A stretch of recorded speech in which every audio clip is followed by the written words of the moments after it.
Welcome to our third week of digging deeper into the meaning and significance of agape love.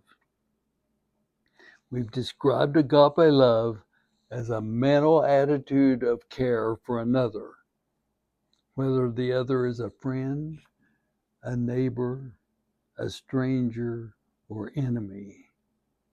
Agape love is the experience of following Jesus.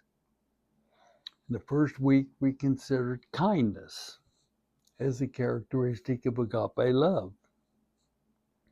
When a follower of Jesus experiences the urge to be mean or cruel, agape love surfaces as the choice to be kind.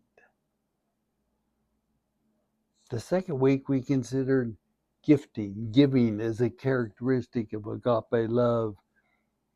For when a follower of Jesus experiences the urge to enhance one's own abundance, agape love surfaces as the choice to give our time, talents, and money for others rather than serving our own and growing our own abundance. This week, we're considering the third characteristic of agape love, and that's suffering. Now, there are two primary understandings of suffering. The most common is the experience of an individual or group experiencing hardship, loss of relationships, even death as a consequence of unexpected events such as natural disasters or disease. The other understanding of suffering is when a person chooses to suffer for another. This is the experience of suffering that is a characteristic of agape love, when one chooses to suffer for the sake of another. Now, last week we explored giving as a characteristic of agape love. And the question that immediately comes to mind is, what's the difference between giving and suffering? Well, suffering is the choice to impose hardship on oneself for the sake of the other. In the life of Jesus, the prayer in the Garden of Gethsemane is a portrait of this understanding of suffering.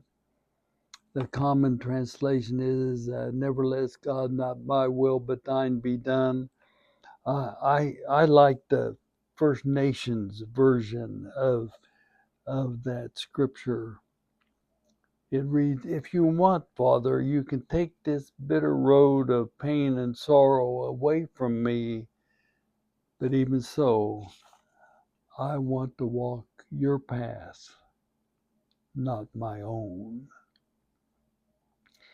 Jesus chose to suffer that humankind might clearly see the way of agape love.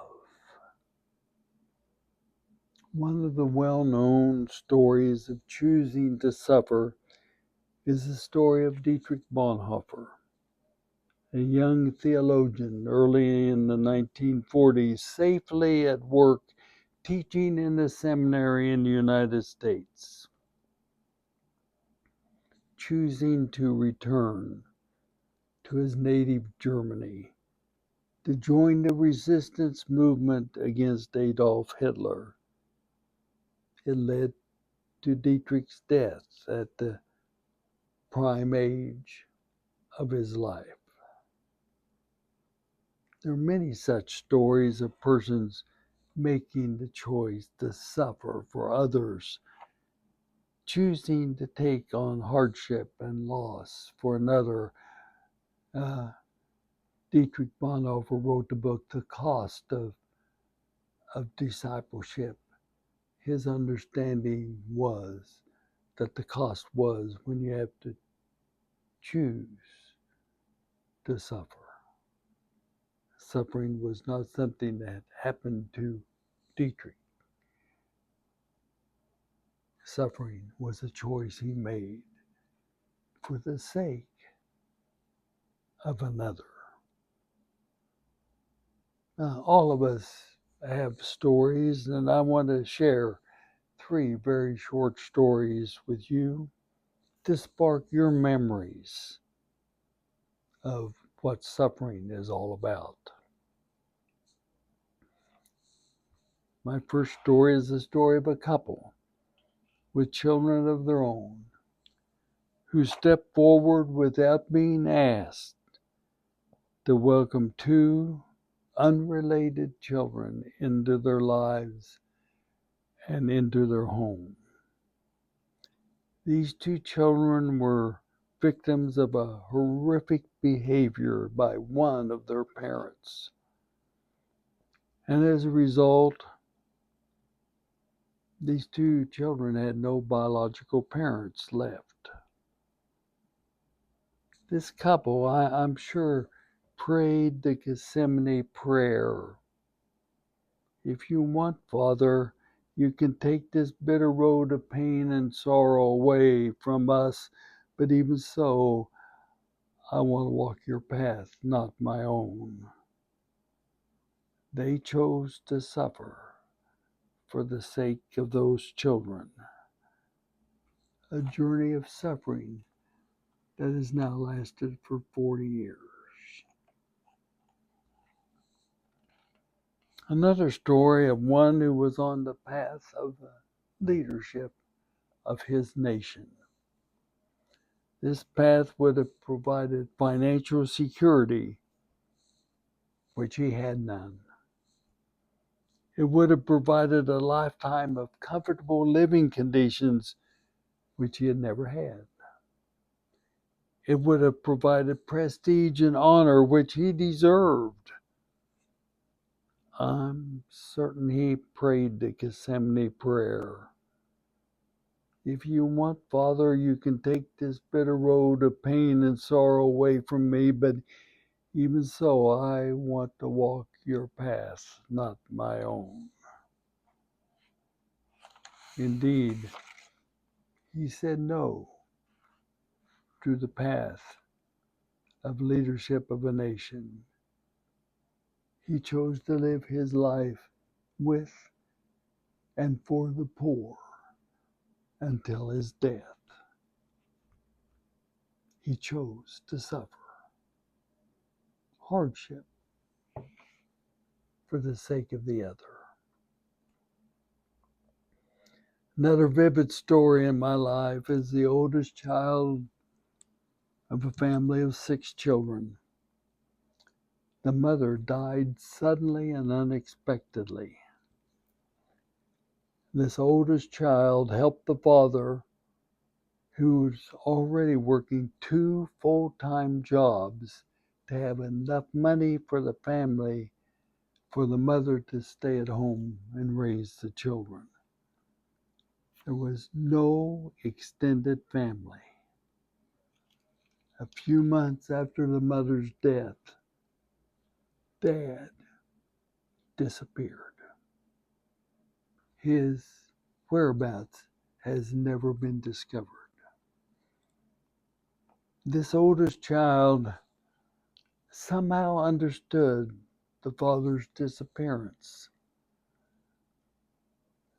Quote, Daddy couldn't live with his grief, provide for his family, and raise 6 children. He broke.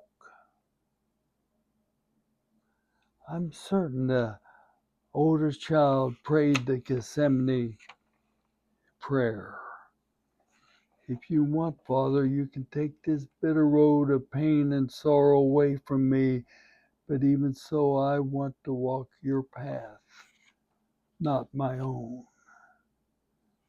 This oldest child raised 5 children as if he was the birth father. He chose to take on hardship for his lifetime, continuing to today. You see, agape love is being willing to make the choice to suffer, take on hardship, loss of convenience, loss of dreams for the sake of others. Agape love without the willingness to suffer is shallow and hollow.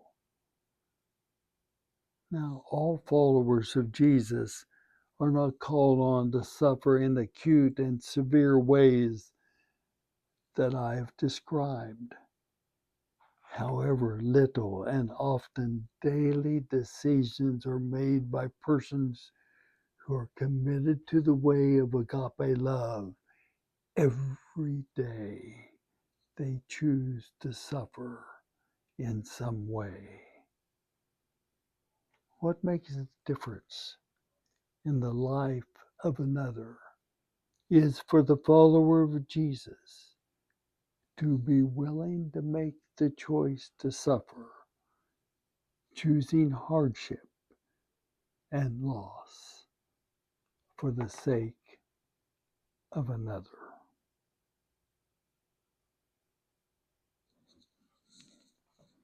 What a characteristic of agape love. Suffering. I have just one question this week, and that is for your thought and conversation. What are your personal stories or observation of others who have suffered for another or have been blessed by the choice of another to suffer for them? Thank you for being a part of our journey.